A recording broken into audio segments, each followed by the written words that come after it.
में मर गए थे। मगर कुछ दिन पहले एक अजनबी औरत आई थी जिसने उसे कहा, बेटी तुम्हारे वालिद जिंदा है और तुम्हारी माँ का कत्ल हुआ था। ये सुनकर नूर के कदमों तले ज़मीन निकल गई। तभी इस औरत ने ये संदूक दिया और कहा, सच इसमें छुपा है, मगर ध्यान रखना कुछ लोग नहीं चाहते कि ये सच सामने आए। फिर इस तरह अगले दिन नूर शहर के अखबार की दफ्तर गई जहाँ वो भी तौर रिपोर्टर काम करती थी। इसके पास जैद इसका करीबी दोस्त भी था। नूर ने उसे सब बता दिया। जैद ने उसे सुनकर कहा, अगर तुम्हारी माँ का कत्ल हुआ था तो हम ये कहानी छापेंगे, मगर पहले सबूत चाहिए। नूर ने कहा, सबूत मेरे पास है, ये खतूत जो किसी फयाज साहब ने अम्मी को भेजे थे। जैद ने खतूत देखे और चौंक गया, ये तो तुम्हारी यतीम खाने के ट्रस्टी का नाम है। नूर के लिए ये नया झटका था। वो शख्स जिसने उसे पाला, शायद उसने उसकी माँ की जान ली। रात को नूर यतीम खाने पहुंची। अंदर दाखिल होते ही उसे कदमों की आहट सुनाई दी। कमरे के दरवाजे पर वही शख्स खड़ा था, फयाज साहब। नूर, तुम्हें ये सब छोड़ देना चाहिए था, कुछ सच दफन रहने में ही भलाई है।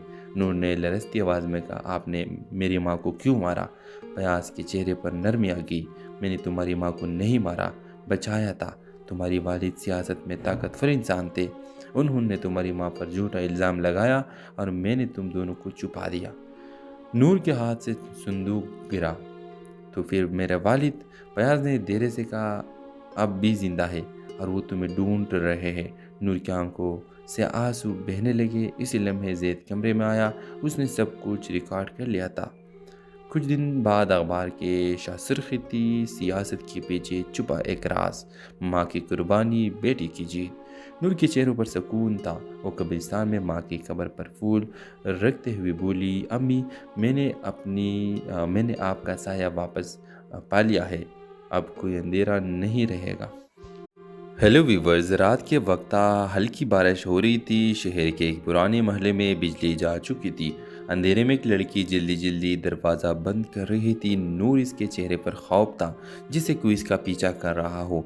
नूर के हाथों में एक पुराना संदूक था। वो उसे अपने कमरे में ले गई और ताला लगा दिया। संदूक खोला तो अंदर पुरानी तस्वीरें, चंद खतूत और एक लॉकेट पड़ा था। इसने आहिस्ता उसे लॉकेट को खोला। अंदर एक तस्वीर थी, एक औरत और एक नन्ही बच्ची की।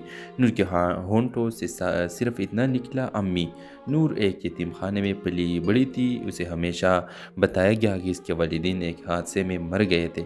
मगर कुछ दिन पहले एक अजनबी औरत आई थी जिसने उसे कहा, बेटी तुम्हारे वालिद जिंदा है और तुम्हारी माँ का कत्ल हुआ था। ये सुनकर नूर के कदमों तले ज़मीन निकल गई। तभी इस औरत ने ये संदूक दिया और कहा, सच इसमें छुपा है, मगर ध्यान रखना कुछ लोग नहीं चाहते कि ये सच सामने आए।